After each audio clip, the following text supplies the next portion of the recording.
নবীজির প্রিয় দুইজন মানুষ মাত্র 3 দিনের ব্যবধানে মারা গেলেন। নবীজির প্রিয়তমা স্ত্রী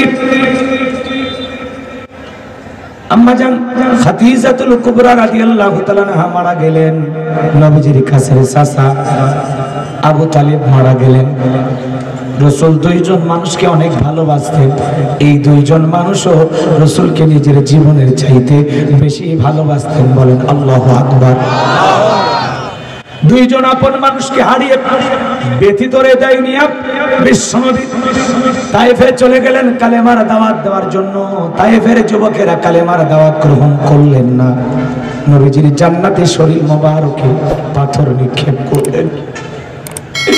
এত পাথর নিক্ষেপ করেছেন, নবীজির জান্নাতি শরীর মোবারক থেকে রক্ত ঝরতে ঝরতে নবীজির পায়ের জুতায় রক্তগুলো জমাট বেঁধে গেল।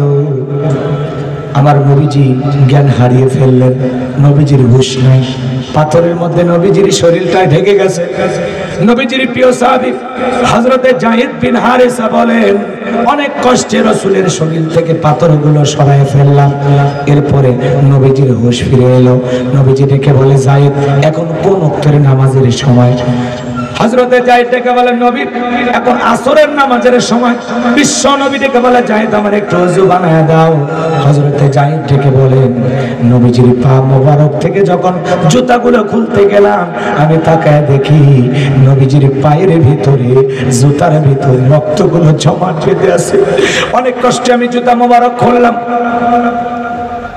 এরপরে নবীজিকে ওযু বানায়া দিলাম। বিশ্ব নবী আসরের নামাজ আদায় করার পরে নামাজ শেষ হওয়া মাত্রই আসমান থেকে জিবরাইল এসে বলে, নবী যেই তায়েফের যুবকেরা আপনাকে পাথর নিক্ষেপ করেছে, একবার শুধু আদেশ করেন, পাহাড় চাপা দিয়ে তায়েফের মানুষকে শেষ করে দেব।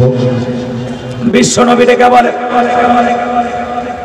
জিবরাইল তায়েফের যুবকেরা ওরা না বুঝে আমাকে পাথর নিক্ষেপ করেছে, আজকে যদি তুমি ওদেরকে পাহাড় চাপা দিয়ে শেষ করে দাও, আমি কার কাছে কালেমার দাওয়াত পৌঁছাবো? ওরা না চিনে আমাকে পাথর নিক্ষেপ করেছেন। নবীজির কত দয়া, কত দয়া, তারা পাথর নিক্ষেপ করেছে, তারপরে প্রতিশোধ গ্রহণ করলেন না, মাফ করে দিলেন। আল্লাহু আকবার বলে। ওয়া মা আরসালনাকা ইল্লা রাহমাতাল লিল আলামিন। নবীজি হলো সমগ্র জাতির জন্য রহমত স্বরূপ। মানব দানব জিন ইনসান সকলের জন্য বিশ্ব নবী রহমত স্বরূপ আল্লাহ তাআলা তাকে প্রেরণ করেছেন। বলেন আল্লাহু আকবার। তাদেরকে মাফ করে দিলেন। শুধু তাই নয়, জিবরাইলকে বলে, জিবরাইল আল্লাহ তাআলাকে জানিয়ে দিও আমার আল্লাহ যেন তায়েফের যুবকদেরকে মাফ করে দেয়। আল্লাহু আকবার বলেন। এরপরে ব্যথিত হৃদয় নিয়ে বিশ্বনবী মক্কায় ফেরত আসলেন। 19 দিন পর্যন্ত আসমান থেকে জিবরাইল আসে না, নতুন কোন আয়াতে কারিমা নাজিল হয় না। ভালো করে শুনবেন কথাগুলো আমার ভাইয়েরা। সাহাবায়ে কিরামদেরকে কাফেররা ধরে ধরে ডেকে বলে, ও নবীর সাহাবীরা, কি ব্যাপার তোমাদের নবী তো নতুন কোন তথ্য আমাদেরকে দেয় না, নতুন কোন সূরা বা আয়াত পাঠ করে আমাদেরকে শোনায় না, নাকি নবীর উপরে যে জিন ভর করেছিল সেই জিন বিদায় নিয়েছে? জোরে কোন নাউজুবিল্লাহ। আর একটু জোরে বলেন না ভাই। এরপরে আবার ডেকে বলেন, ও নবীর সাহাবীরা, তোমাদের নবী তো নতুন কোন সূরা বা আয়াত আমাদেরকে পাঠ করে শোনায় না, নাকি তার আল্লাহ তাকে ভুলে গেছেন? জোরে কোন নাউজুবিল্লাহ। এইভাবে কাফেররা সমালোচনা শুরু করলেন। সাহাবায়ে কেরাম মনে মনে কষ্ট পায়, কিন্তু রাসূলের সামনে প্রকাশ্যে কেউ কিছু বলার সাহস পায় না। আমার ভাইয়েরা, 19 দিন পরে জিবরাইলের মাধ্যমে আল্লাহর হাবিবের উপরে আল্লাহ রাব্বুল আলামিন এই পাওয়ারফুল আয়াতে কারিমা নাজিল করলেন। বলেন আল্লাহু আকবার।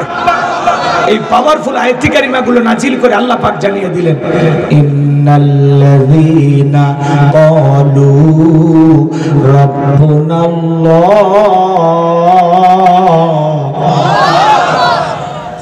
আল্লাহ তাআলা ডেকে বলেন, নিশ্চয়ই যারা বলে আমি তাদের রব, আমাদের রব কে?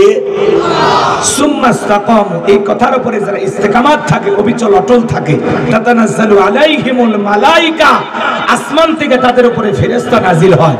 ফেরেশতা নাজিল হয় 3 সময়। জোরে বলেন কয় সময়? কোন কোন 3 সময় আমি কি বলবো? একটু মনোযোগ দিয়ে শোনেন। ফেরেশতা এসে বলবে আল্লাহ তাখাফু, ভয় পেও না, ওয়ালা তাহজানু, চিন্তা করো না, ওয়া আবশিরু বিল জান্নাতিল্লাতী কুনতুম তুআদুন, তোমাদের যে জান্নাতের প্রতিশ্রুতি, যে জান্নাতের ওয়াদা দেওয়া হয়েছে, সেই জান্নাত পেয়ে তোমরা আনন্দিত হও। বলুন আল্লাহু আকবার। এটা আয়াতের সরল অনুবাদ। এবার আমরা মূল তাফসিরে চলে যাই, কষ্ট হবে আপনাদের, একটু মনোযোগ দিয়ে শুনেন। আল্লাহ কি বলেন? ইন্নাল্লাযীনা ক্বালু রাব্বুনাল্লাহ, নিশ্চয় যারা বলে আমি তাদের রব, সুম্মা ইসতাকামু, এই কথার উপরে যারা ইস্তেকামাত থাকে, অবিচল অটল থাকে যে আল্লাহ আমার রব, তিনি আমার সব, এই কথার উপরে যখন আপনি ইস্তেকামাত থাকবেন, অবিচল অটল থাকবেন। আচ্ছা বলেন তো, আপনাদের এলাকায় দুই ধারে, রাস্তার দুই ধার দিয়ে গাছ লাগানো হয় না? জোরে বলেন বাজান। যখন আইলে আসে, নারকেল আসে, হুদু, সনি, ফনি, মিথিলি, এইবার আসছিল ঘূর্ণিঝড়, যখন বড় বড় ঘূর্ণিঝড় আসে, রাস্তার গাছগুলো ভেঙে রাস্তার উপরে পড়ে থাকে। আবার কিছু গাছ শিকড় নিয়ে মজবুত ভাবে দাঁড়িয়ে থাকে। কথা বলে না কেন? এর নাম হলো সুম্মা ইসতাকামু, ইস্তেকামাত থাকা, দীর্ঘ থাকা, মজবুত থাকা। আপনি যখন বলবেন আল্লাহ আমার রব, আপনি যখন আল্লাহর গোলাম বলে নিজেকে পরিচয় দেবেন যে আল্লাহ আমার রব, এই কথার উপরে যারা টিকে থাকতে যাবে, তাদের উপরে নানান ধরনের ঝামেলা আসবে, মামলা আসবে, হামলা আসবে, নির্যাতন আসবে, জুলুম আসবে। হাজারো নির্যাতন ও জুলুম সহ্য করে আপনাকে টিকে থাকে বলতে হবে আল্লাহ আমার রব, তিনি আমার সব। কথা বলে ঠিক কি না? কথাগুলো দিল দিয়ে বুঝবেন। একটু অবস্থার পরিবর্তন দেখলেই দাড়ি ধরতেছে, সেলুনে যাকে আপাতত দাড়ি কেটে দিয়ে পরে সুন্নত পালন করা যাবে, আছে না নাই? কই দেখলেই টুপি গ্রেফতার করতেছে, অবস্থা খারাপ, কই আপাতত টুপি খুলে রাখি, পরে টুপির সুন্নত পালন করা যাবে। এরকম তেল তেলা ঈমান নিয়ে জান্নাতে যাবেন। জান্নাত কি মামুর বাড়ির ডাল, গেলে এক ডাবু খাইতে দেবে? জান্নাতে যেতে হলে আপনাকে পরীক্ষা দিয়ে জান্নাতে যেতে হবে। আল্লাহ বলেন মানুষেরা কি মনে করেছে যে এমনি এমনি জান্নাত দেব, ঈমান এনেছি এ কথা বললেই ছেড়ে দেব? তাদেরকে পরীক্ষা করা হবে না? আমি আল্লাহ পরীক্ষা করে দেখব ঈমানের দাবিতে কারা সত্যবাদী আর কারা মিথ্যাবাদী। কথা কার? আরো জোরে বলেন, কথা কার? এই জন্য আপনি যখন বলবেন আল্লাহ আমার রব, এই কথার উপরে টিকে থাকতে হলে আপনাকে ঘর ছাড়া করবে, বাড়ি ছাড়া করবে, দেশ ছাড়া করবে। জালেমদের চোখ রাঙানিকে দেখার সময় নাই। যারা মুসলমান ইমানদার নিজেকে দাবি করবে, জালেমের বুলেটের সামনে গোলাপের পাপড়ি মনে করে গ্রহণ করবে, এরপরেও জালেমের কাছে মাথা নত করবে না, করবে না, করবে না।